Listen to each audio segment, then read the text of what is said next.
Good morning, gearheads. Welcome to Speed City F1 on SiriusXM for your post-qualifying show for the Abu Dhabi Grand Prix, the last Grand Prix of the year. This is John Massengale, and I am joined by Bob Varsha and Jonathan Green, and Chris Medland will be joining us from Yas Marina circuit here shortly. Mr. Varsha, how are you this morning? I'm doing just great, John. Sitting here in a beautiful condominium in equally beautiful Jackson, Wyoming. And it's been a great Thanksgiving. I hope you guys all had a great one too. Yeah, I did have a great Thanksgiving. Mr. Green, how are you, sir? I'm good. I have more luck than Carlos Sainz, that's for sure. Yeah, Mr. Sainz struggling again. It's going to make for an interesting Grand Prix with the Constructors' Championship, though, between Mercedes and Ferrari. So at least there's that. But Jonathan, I'll start with you. What did you think of qualifying? Good. I mean, this is the front row we wanted. I really didn't know what to expect because after the sort of shenanigans that have gone on before, I just thought it would be a bit of a lottery. And in some ways it was because we didn't get the sort of normal run patterns that we're used to. But in the end, the same old players, as it were. Not that surprised, obviously, with the result, but I do think that because of the lead up to this Grand Prix, a bit like Vegas, this is going to have some factors in it that we're not expecting. And great to see Tsunoda up there. Great to see Gasly again up there. But again, like last weekend, does it hold up for the full race? Yeah, Bob, what do you think? Agree with Greeny's assessment there?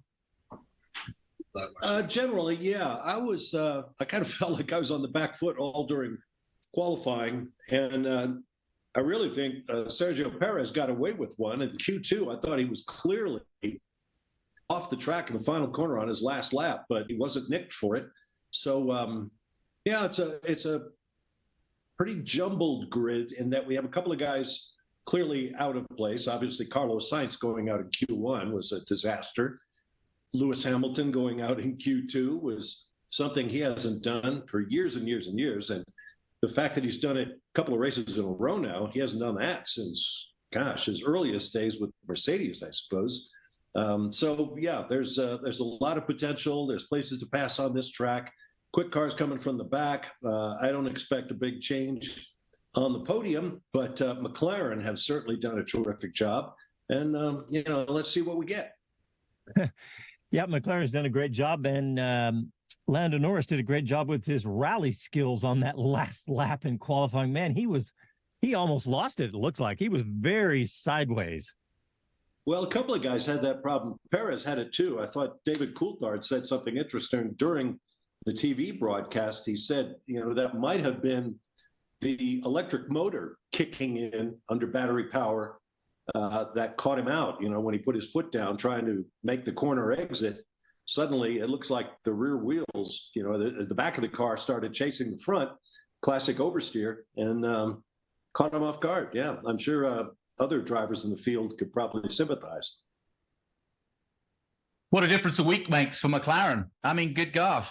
And well done again to Piastri. But, I think the two big stories for me have got to be Mercedes and McLaren, the difference. Yeah. And that Mercedes-Ferrari battle for the constructors runner-up is really evenly matched now, because as soon as Sainz went out, everybody thought, oh, no, there goes. Mercedes going to have the advantage. Then Hamilton goes out. And so suddenly it's more of a fair fight. It's going to be interesting to watch. A lot of important strategic decisions to be made by teams during this race. And think of the pressure on Nico Hülkenberg, for crying out loud. Kevin Magnussen went out first. Hülkenberg's in a really decent position to score some points and maybe lift Haas off the bottom of the constructors' table.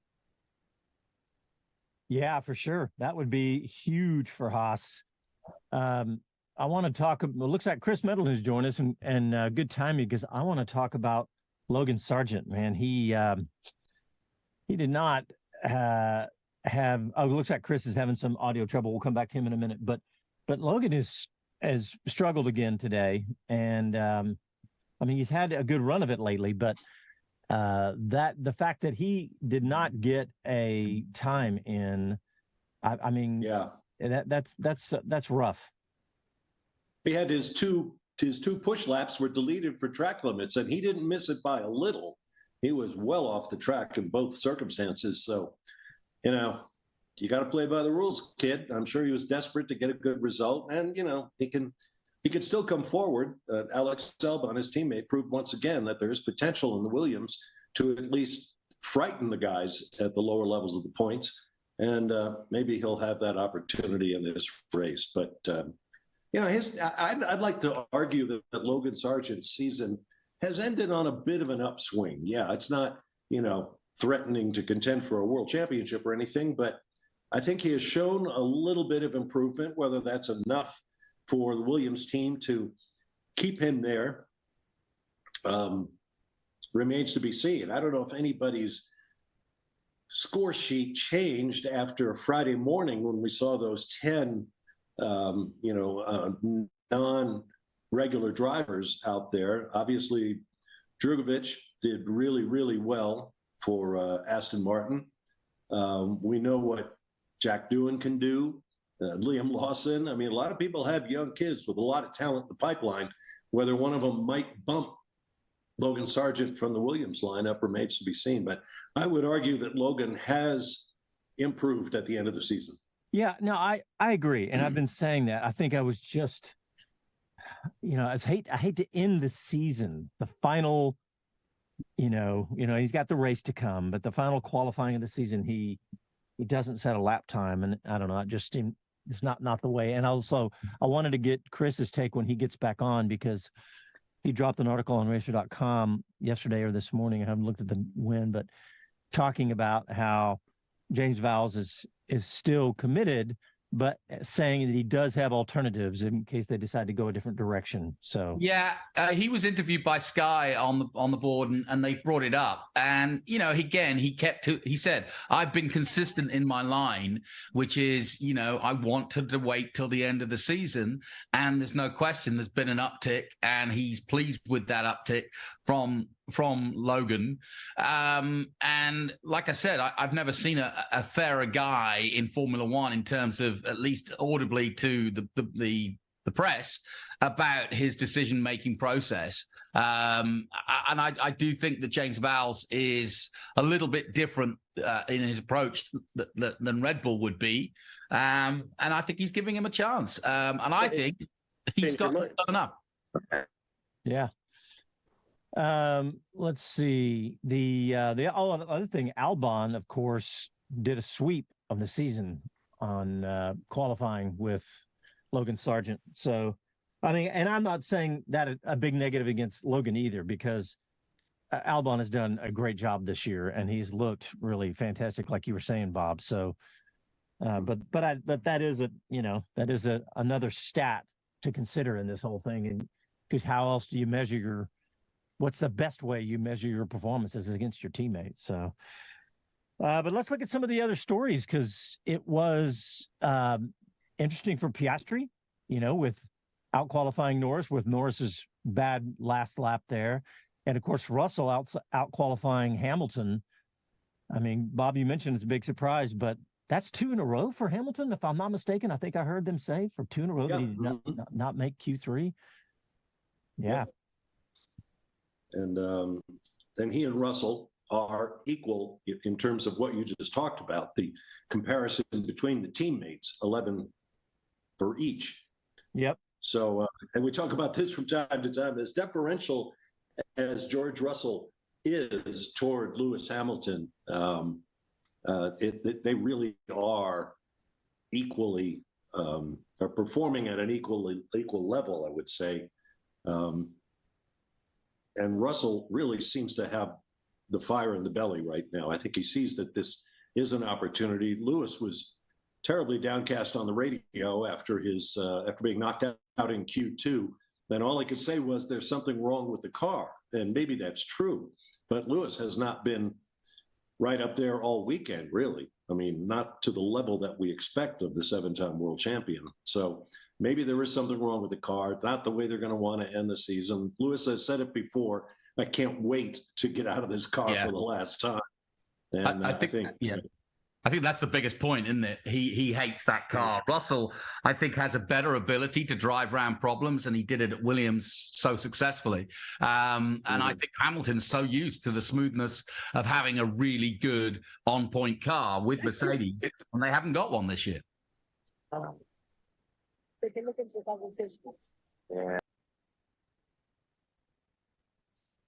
Any more luck with Chris?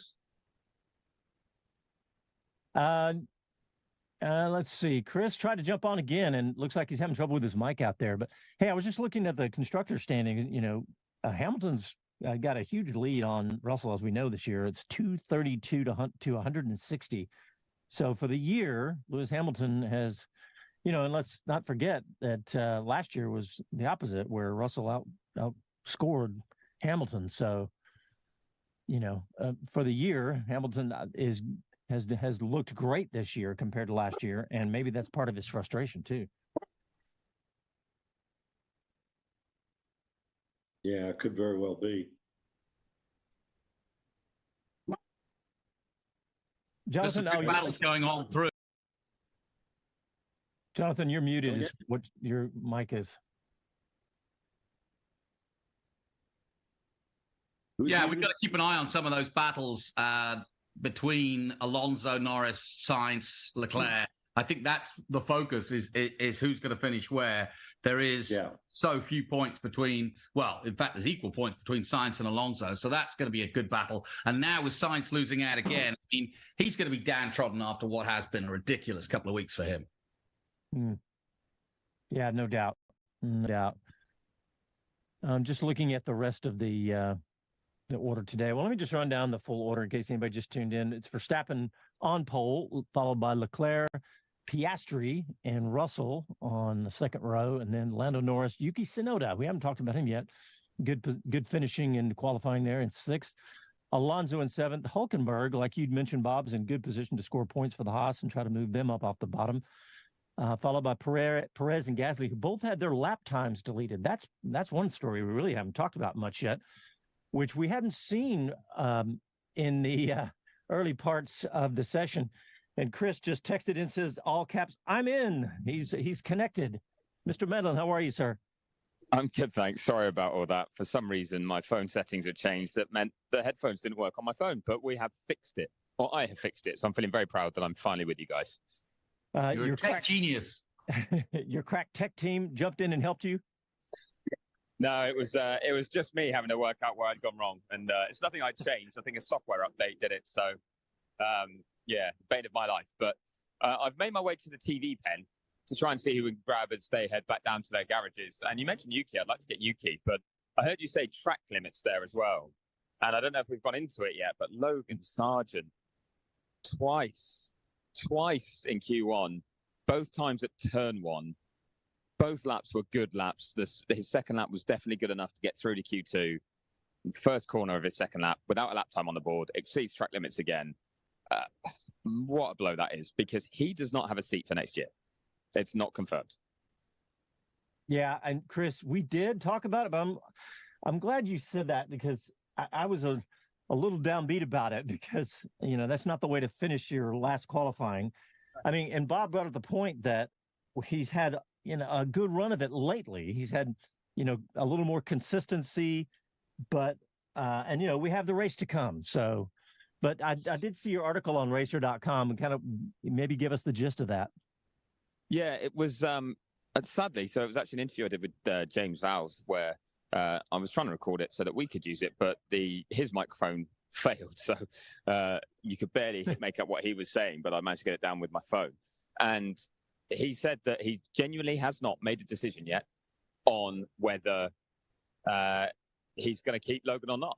That he's setting these targets, he's been looking at it, and he will only make a decision after this weekend. He's going to sit down and look at all the facts then, says he's got alternative options if he needs them. Realistically, he was hinting that he hopes he doesn't need them. But where I felt, because I also sat down with Logan on Thursday, and Logan seemed very calm, but insisted he didn't know, said he wished he knew himself whether he was staying or not for a second season. But I felt, maybe they've told him internally, they're just not ready to announce. You know, for someone to be so calm going into what could be their final race is an interesting position. But no, even off record, both insist no decisions, no communication, nothing. Spoke to Logan's trainer, spoke to other trainers who've spoken to Logan's trainer, corroborated it. So he is still auditioning for that seat, and he's just got tomorrow to try and cement it. Did he talk about any of the options?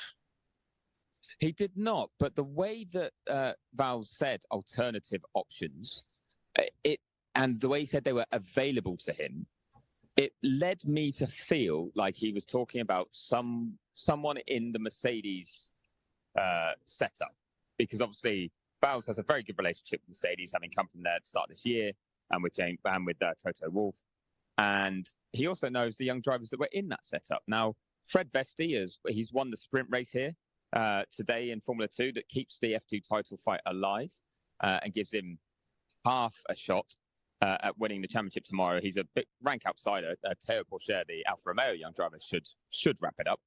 But if Vesti is part of the Mercedes setup and driving FP1, both in Mexico and here, I haven't had the impression that Mercedes are really behind him making it to F1. But maybe they've seen something and said, you know what, you could call on him if you want.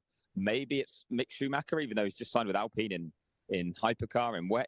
I'm sure that he probably has a clause that says if an F1 team comes knocking, I can go there. So it could be Mick, who's also the reserve still at Mercedes. I struggle beyond that to see a realistic one for him to be able to say he has the options available to him, because someone like Felipe Drugovich or Liam Lawson, that would need discussion with teams that he doesn't have the same relationship with, and also he would just be helping out a rival team develop one of their own drivers. So I feel like it's a Mercedes-linked driver, if any. All right. Well, coming up after this, we're going to help break down the rest of what we've seen in qualifying, and we'll talk about the Grand Prix tomorrow. You're listening to Speed City F1. Back after these messages.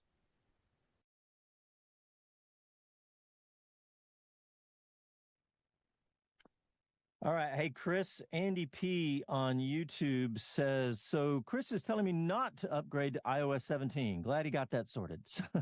Yeah, correct. Yeah, that's what happened overnight. That is genuinely what happened overnight. Yeah. Is my audio okay now? Yeah, it's definitely better, Jonathan. Did you just adjust it in Zoom? Yeah. Cool. Yeah. Yeah. Sorry. I don't know why. I mean, I haven't adjusted it. I don't know why it defaults like that. Mike Bowles says 2 front rows equal 4 manufacturers. Nice. Let's see what else we got out there. Mike Bowles says, hey, cool, Mr. Varsha, that you're on vacation. He says, I'm in Rock Springs, Wyoming. Oh, I have no idea where that is, but it's God's country. Truly, we had a couple inches of snow, really the first of the year on the street level, right on Thanksgiving Day, and now It's just ice and slush. They opened the Jackson Hole Resort for skiing on one run, which the locals call the Strip of Death. So you can ski in Jackson Hole right now, but it's about time for that post-Thanksgiving dump so they can open the whole mountain. I'm going to leave that one alone. Jonathan, one of the questions on on YouTube is, what's wrong with your glasses? They're broken. I'm trying to find my other ones. Let's see what else. You know what? Max Godfrey brought up a good point. As much as we were talking about Logan Sargent, he says, to be fair, minus the 2 track limits, Logan was fast. It's just... He was. That was a real tragedy for Logan. It's going to be my question. It's going to be no easy decision for James Vowles. I think it's going to be a long holiday for Logan Sargent. Yeah. My question for... we'll ask him when we come back, Digi. All right.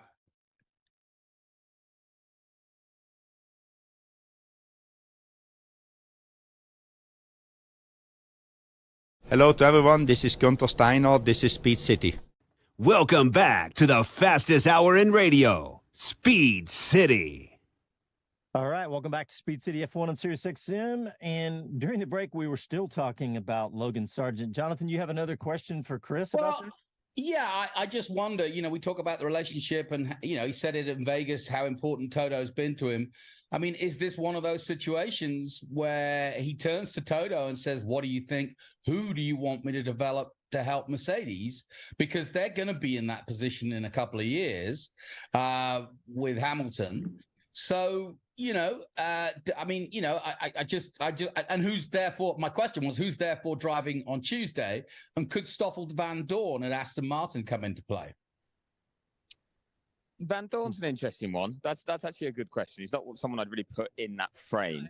But I wonder if he might have a clause that allows him to leave that role if he can get a race seat, and whether Valve sees potential in Van Dorn. I feel like, realistically, having invested in Logan for a whole year and seen improvements, as we were saying, and we've championed as he's delivered them, there's definitely been improvements in Sargent in the second half of this year. Annoyingly, there was crashes that went alongside them after the summer break, but then he nose out and he's had a really good run, actually. And it's been pretty impressive. But today is probably the first time you go, mistakes that are costly that the team will be a bit frustrated with, a bit upset about. Now, having gone through that, he's definitely better than he was at the start of the year and more experienced in Formula One. Therefore, I think you only replace him either with a talent that's standout, and I just don't see where that young driver position is right now, that's definitely going to be better than Logan is, or an experienced driver who you can trust a bit more to put in the car and be closer to Albon regularly. So Van Dorn might fit that bill, maybe. It's why I thought Mick, maybe, because of the couple of years he's had at Haas and the fact that Mercedes have retained him as a reserve and they do like Mick. He's done a lot of good work in the simulator. But it's why Vesti doesn't quite knock the door down for me. It would surprise me, but he's the guy who's in the Mercedes testing on Tuesday as well, in the rookie part of the young driver test. Teams are also allowed to run their race car with their race drivers to do tyre testing. So there'll be 2 cars from each team, and quite a few of them are splitting half a day for each race driver, or one's getting an early start to their winter break, and the other one's doing all the work. But yeah, again, the problem is there's just no standout candidate, is there? We're not sat here going, well, it's got to be so-and-so. Liam Lawson's another name that comes to mind, and I'd love to see, but Red Bull rate him, and they're going to want to keep him in their stable. So why would James Vowles try and develop a Red Bull driver for them? Yeah. Makes no sense. And also, I just wonder how many American companies that are involved in Williams quite like the idea, and I'm thinking Duracell, quite like the idea of a very marketable Michelob, obviously. But he was everywhere in Austin, his face. And, he is the young American. And whether he's scored lots of points or not, he's still very marketable, if that's a consideration. Yeah, he was also everywhere in Vegas too. I saw him on the tram, the trains and stuff. So yeah, that was seemingly the obvious one, Jonathan. But you're right. They've really, put him out there. So it's going to be really interesting. Hey, Chris, I tweeted right before we went on air that the steward's message about the incident involving Piastri and Gasly is going to be investigated. Have you heard anything on that? And what do you guys think about that? So, having seen the footage, I think it would be harsh to be a penalty. I feel like, if anything, Gasly may well have got a bit of help from that in terms of slipstream. Now, not a hugely long one because of where the incident happened on the run to the hairpin, but something that I'd have felt was more beneficial than harmful. But at the same time, if Gasly reported it and said I had to lift or I was disturbed by the dirty air because of where he was sitting, then that's down for Alpine to then argue, I guess. But all we've got so far is the summons. So it's 8 o'clock local time that Oscar has to go to the stewards, which is in half an hour, basically. So I imagine just as we come off air. But he's right now just come into the TV pen after doing the top 3 press conference alongside Max and Charles. So he'll be doing media duties, I think, right up to then going to the stewards. And speaking of media duties, I'm still hovering to try and get Yuki, but he's a popular man, so he's now speaking to the print media. And clearly he's happy because he's doing a lot of talking. And that's normally a sign of how happy with their day a driver is when they take ages to come out of the pen. I have a question. When have we ever seen an upgrade on the final race of the year? And that's what AlphaTauri have done. I'm absolutely stunned by that. Now, I have a bit of political wrangling that goes along with that upgrade. So I can't name, I don't think I should name the team principal who off record mentioned it, but they suggested they have their suspicions about why that upgrade is on that car right now. And the team that is restricted by wind tunnel time this year through both winning championships and having a cost cap penalty added is the team that owns AlphaTauri. Yeah, and that won all the races, that one. Well, yeah, exactly, and has done limited development this year. So they said they're interested to see where that floor ends up next year, or any influence from it, and if there's any IP transfer. Because, yeah, the hint was potentially it could be that Red Bull still benefit from that AlphaTauri development, and that's one of the reasons they're doing it, because they're then proving it out on track. So we'll have to wait and see. I think I'm very much in Yuki's way at the moment. He's off to do another TV interview, so I'll see if I can piggyback off the back of that one. That's one way to do it, Chris. Just stand in front of him. Yeah. And how's your Japanese? Hand over him. Yeah, he's fortunately at least moved away from the scrum. I tell you, this race is a sign of F1's growing popularity, by the way. When you're in the Middle East, where it was very, very quiet in the past, even as the final round, quite often it was a really a pretty quiet paddock and a pretty quiet event. It's grown naturally in terms of just become more established, but certainly the last 3 or 4 years now, this is heaving in the paddock again. There's fans everywhere trying to stop the drivers. You can't go anywhere now. There's no such thing as a quiet race in Formula One anymore. That's what I was just about to ask you, Chris. It's the traditional end of the season there at Abu Dhabi, and does it have the kind of ramp down feeling, a little more relaxed? But it sounds like the fans anyway, and the crowd is just as much into it. Well, yeah, absolutely. There's no ramp down, certainly because people are still just trying to fight through after Las Vegas. But because there's so much up for grabs, isn't there? Every team except Red Bull or Alpine could finish in a different position in the Constructors' Championship than they currently occupy. So there's loads at stake in that sense. Yep. What were you going to say, Jonathan? I was going to say, having done a Medland last weekend on the grid, I don't envy him. that stuff. I bumped into Tim Mayer in the middle of it and went, "Yeah, the world's most expensive cars and the world's most expensive people all gathered in one tiny space." But it was quite an interesting experience, put it that way. Yeah, I think there were a lot of upgrades among the people crowding the Vegas grid. There was a lot of surgery there. Yes, definitely. A lot of interesting flaws. Fathers bringing their daughters out to a Formula One race. Yeah, that's Vegas for you. Yeah. Hey, did anybody else find it ironic that we put 10 rookies out there in free practice 1 on Friday, and it's a smooth session? And then we have 20 veterans out there for free practice 2, and we're crashing everywhere. Yeah, it almost wasn't though for Doohan. My word, Sargent almost garroted him.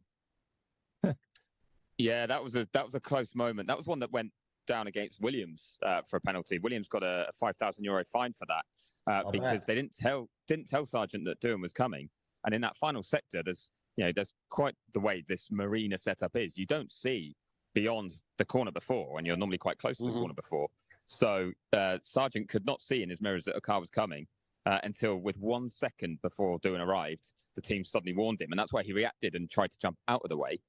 Problem was, it was so late that Doohan had already then committed to going to the inside and got in the way. So, yeah, it was a very, very close call, that one.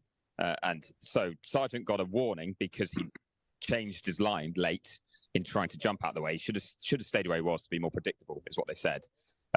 Lance Stroll had a very similar situation with Fred Vesti, and he also got, Aston Martin got the same fine for not telling him, but because Stroll held his line and didn't erratically move off it, that's why he didn't get any sort of penalty himself. But again, as you say, that was 2 race drivers that have been working with their engineers and their teams all year who caused trouble for 2 replacement drivers. So, yeah, the rookies, 2 rookies. They great job they did on Friday. This happens over and over. We hear, drivers saying, "Why didn't you tell me he was coming?" Generally, and you may not know the answer to this, Chris, but generally, who's responsible on the pit wall for telling the driver that someone is coming? Who's watching traffic? They're race engineers, so they will have the track map that has the driver trackers on, so they can see where every car is. and they've got the second times to know if someone's on a push lap or on a cool lap, so how quickly they're arriving. And they also get told by other team members back at base, essentially gaps, how quickly they're going to arrive, how far behind them they are. And then it's down to the race engineer to directly relay that information and say, here's who's coming, here's where they're at. They normally would say, doing at 10 seconds, be talking about something else for a while, then doing at 5 seconds. So he's coming, and the driver himself can then anticipate. But instead, Williams were telling Sargent about the preparation he was doing for his own lap, and that's all they were talking about. So he was focused on that, he was listening to the team on that, and then suddenly, doing 1 second, and you're like, that means that this car's basically right behind me. And his reaction was to try and get off the racing line, and too late. Yeah. Well, television uses it all the time. They put up the graphic, car X is going to catch car Y in this amount of time. Why that's not a more rare problem on the racetrack is a little puzzling. Indeed. Now, my waiting has paid off, because I've got Yuki, who we'll walk and talk. Yuki, we'll let you get yourself back to the hospitality unit. We get to walk past a lovely marina. It's a lovely setting for an interview. Much quieter than all the fans as well. But Yuki, third row for tomorrow's race. You've put AlphaTauri right in a position to take this 7th spot from Williams. How pleased are you with how today's gone? Yeah, bit of surprise, I would say. Especially yesterday we struggled a lot, but overnight and FP3 felt much better. And team did a fantastic job to make the car a step forward. And just have to, for myself, just put it all together. And ended up P6. It's a great position to start with, and extra pressure for Williams. And just won't be easy for tomorrow to nail the P7, but we do what we can do. And so far, it's been a good rhythm. So just maximize this opportunity. You say a good rhythm. I think in every session there, you were 124.2, every fastest lap throughout the session. Everyone else was fluctuating with different lap times. What does that say, though, for your chances of the race? Are you comfortable with this car being good over a long run, too? Yeah, it's able to drive consistently. I think without also team efforts, they put me in the consistent track position, and that gives a lot better confidence.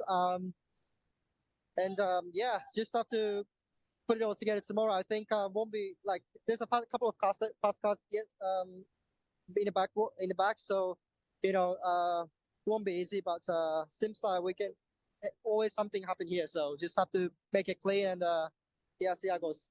Now, if my maths are right, you need a top 7 result to overhaul Williams. You're starting 6th. Do you go attacking? Do you get defensive? How do you approach it? I think attacking. France hates defending always. So obviously I'll do our best. Obviously not too crazy, but always go to the aggressive side. And yes, I think the most important thing is just we do our we can, and just extract the performance from the car 100%, and that's the most important thing. So far it's we're doing a good job, so we just continue like this. Sounds good. Well done today. Yeah, nice. Excited for him. That's great. And he definitely, he almost sounds like a different driver, right? He's matured so much, hasn't he? Well, that was what I was about to say, is if we've been discussing Sargent, remember how we discussed Yuki 2 years ago, where we thought, he's Honda's guy, he's not good enough, he's not going to make it. And the truth is, he's actually outperformed anybody from De Vries to Ricciardo to Lawson, and he has matured. He is a different driver. Listen to his comments then. They are very different. And even though he gets a little bit excited on the radio, my point was, with a little bit of time, as France Tost has put into him, moving him out of Milton Keynes and bringing him to Italy, getting him a new trainer, it's working. And I really do think that Yuki's a good example for what James Vowles is looking at with Sargent. I wonder, France Tost's departure, how will that affect Yuki? As you point out, they've developed what appears to be a pretty personal relationship between team principal and driver. Now, Tost is retiring. Whether he's jumping or being pushed, I don't know. But if he and Yuki aren't, working together next year, that may impact Yuki's performance. And you've got to think of the future for Yuki, given that he is tied to Honda, and where he is right now is not. And where Honda's going, yeah. Mm-hmm. That's a really good point, though, Jonathan, about letting your driver develop, right? It's a case study that James Vowles can look at and go, this is what has worked really well with Yuki, and it's so hard to develop a Formula One driver. I mean, and we're not finding the names. We're not coming up with names that spring out and go, he's got to be in the seat. Mm-hmm. Yeah. I think that right there is probably the biggest thing in Logan's favor right now is, and it would be great to let him develop because like you said, Bob, he has shown consistency towards the end of the season. I know that this weekend has not been perfect, but look, we got a race tomorrow, so let's see how he can do. Coming up, maybe have another good, consistent race tomorrow. So, all right, well, let's go ahead and let's get our last break in, and when we come back, we'll continue our discussion. And I want to talk about Fred Vasseur. I wrote down some notes coming up after this.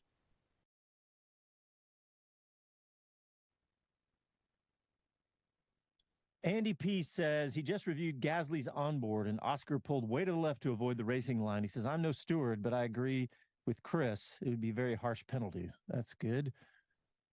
Oh, don't agree with me. Dangerous. Absolutely. My question is about Verstappen, or is it worthwhile or not? What was that post you put on Twitter about driving a Formula One car? What was that all about? Yes, this is probably a better one just for YouTube rather than anyone else. But there's a media karting championship put on by Alpine, and it ran over. There was 5 races across 4 rounds. So we had a race in Bahrain at the start of the year, one in Spa in the middle of the year, it was soaking wet, great fun. One in Qatar, and then here in Abu Dhabi there was 2 races, a reverse grid race and then a feature race. And yours truly managed to win the championship. So I won the race in Bahrain. Oh, come on! I think I was 3rd in Spa, 2nd in Qatar, and then I was taken out of the sprint race, and I'd qualified 2nd, so started 9th, was up to 4th and fighting for the lead, and got taken out, so I finished 6th. And then they did, instead of qualifying order for the main race, they took the result from race 1. So the point of qualifying was useless. So I'd start 6th in the main race and came through and won that. And the prize allegedly is to drive a Formula One car at some point next year. Well, Chris, how much to put the Speed City sticker on the car next year? Now, it's going to be free, but I'm sure it's going to be a lot more now. John, can we not post that? This is a great story. Oh, I think so too. Successful racing driver. I'll get Alpine to they have to confirm what, where, and when, and until that is confirmed, I'm reserving judgment. It should have been the 2012 car at Paul Ricard, but that program might change, so that's why they're like, can't tell you exactly what, where, and when. But if it does happen, I'm sure they'll mic me up, and I can get a bit of colour for everyone. Will any of the investors be there? Will Patrick Mahomes be there to perhaps Joshua? Will he be there?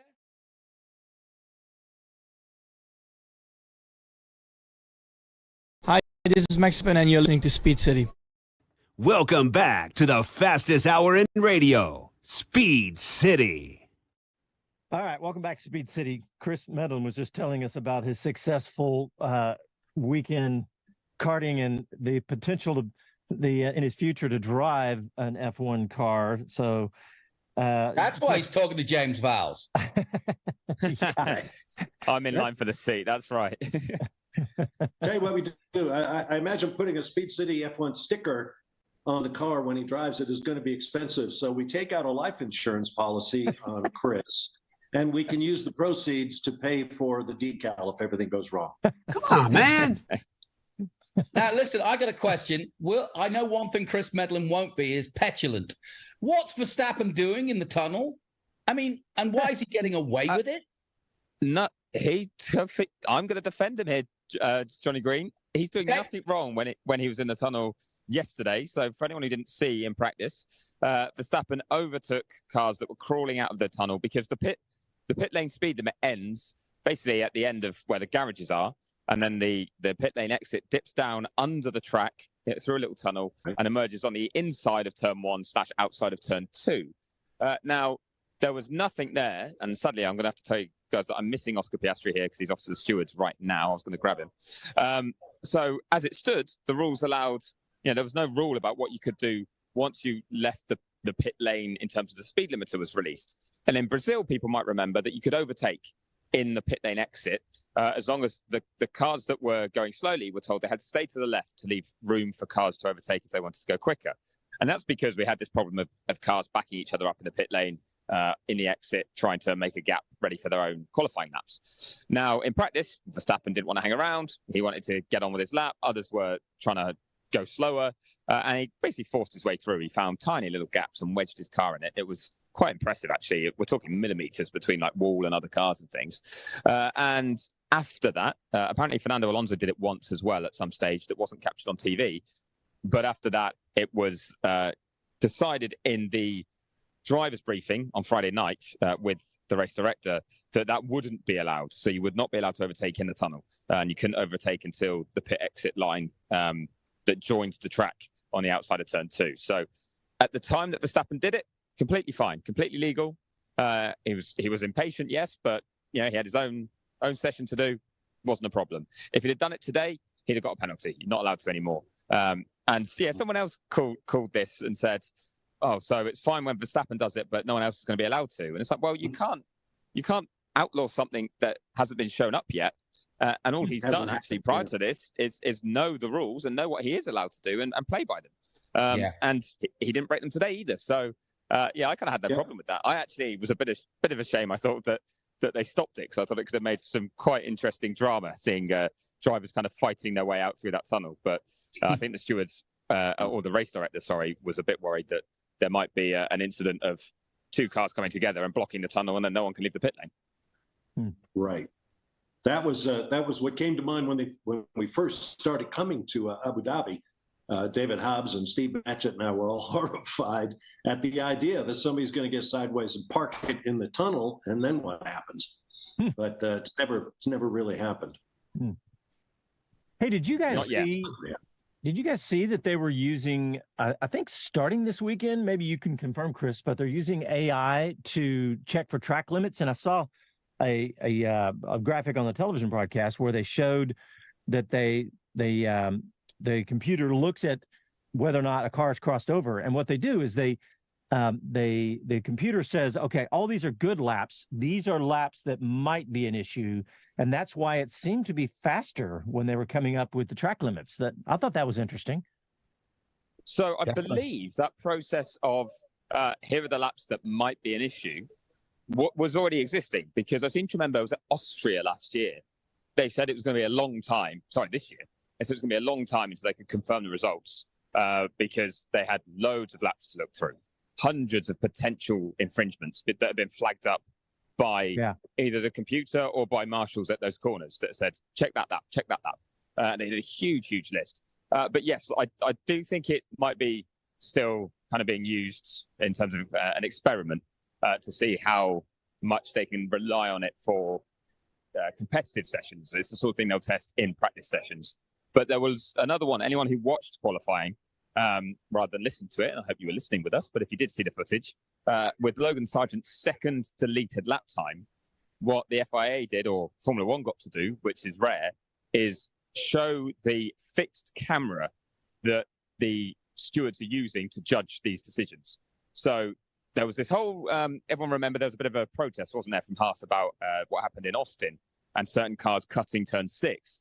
And one of the reasons it was thrown out was because the steward said, we don't have a fixed camera that is set in one position, pointing at that corner to give us an accurate, consistent, repetitive view of it to work out what everyone does every lap.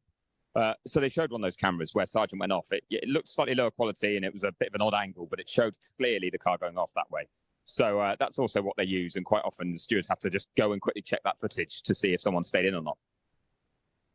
Yeah, I thought that was great. And when I first heard them saying they're using AI, I was like, uh-oh. I mean, but of course they leave it up to the humans, the stewards themselves, on the final decision. But I thought it was great, the idea that you weed out all the ones that are not a problem, and that way they can focus on the ones that they really need to be focusing on. I thought that was a good idea. But Hey, before we went to the break, I mentioned Fred Vasseur, and this may be a post-race discussion, but I at least wanted to start thinking about it. And I put down, end of Fred Vasseur's first year grade ? How do we grade him in Ferrari this year?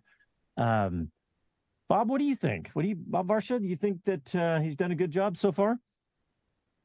Well, I think he has. We all know, or veteran fans know, that Ferrari can be a real quagmire in terms of getting things done and, avoiding unnecessary conflict.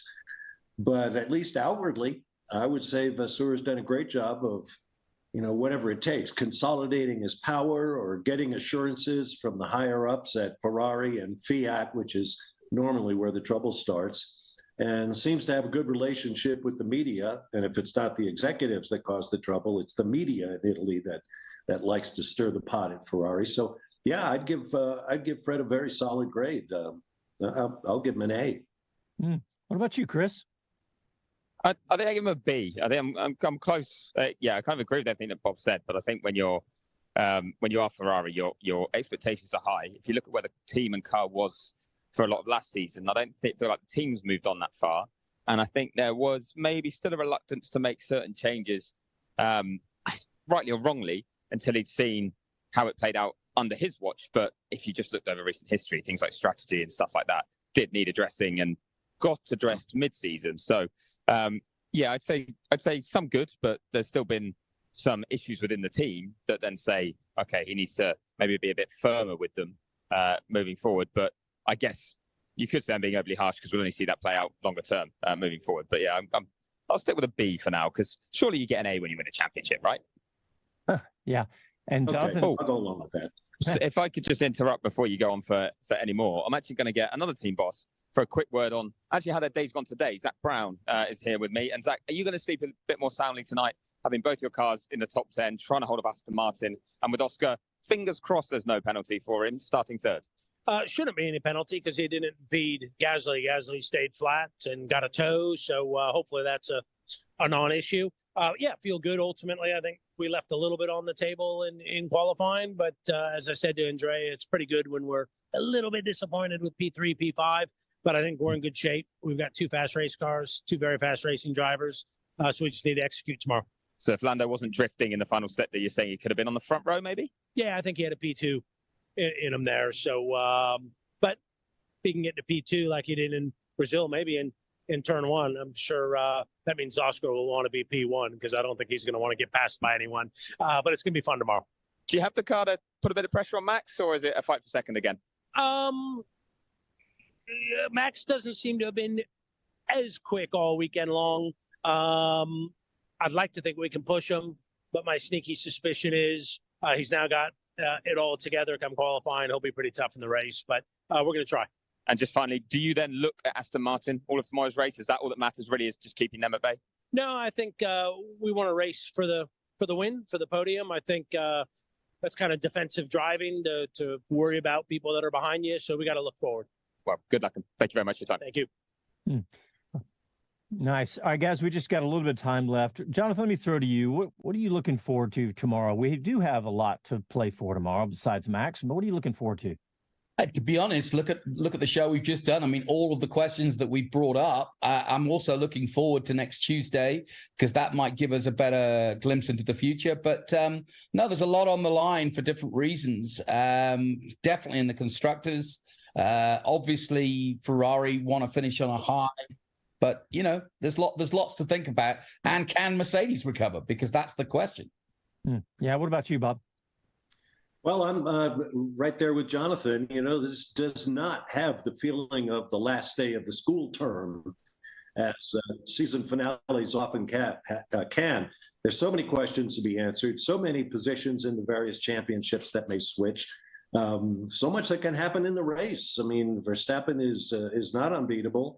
Tires, as always, will be important in pit strategy and so forth. So, this should be a great end of season race. Chris, Mercedes v Ferrari for me. What's that? Mercedes v Ferrari for me. There you go. There you go. All right. Well, thanks everybody for tuning in. Don't forget, tomorrow, tune in for the race. We'll start at 7 a.m. Eastern time for our pre-race show and the race, and then our post-race show. And we will talk to you tomorrow.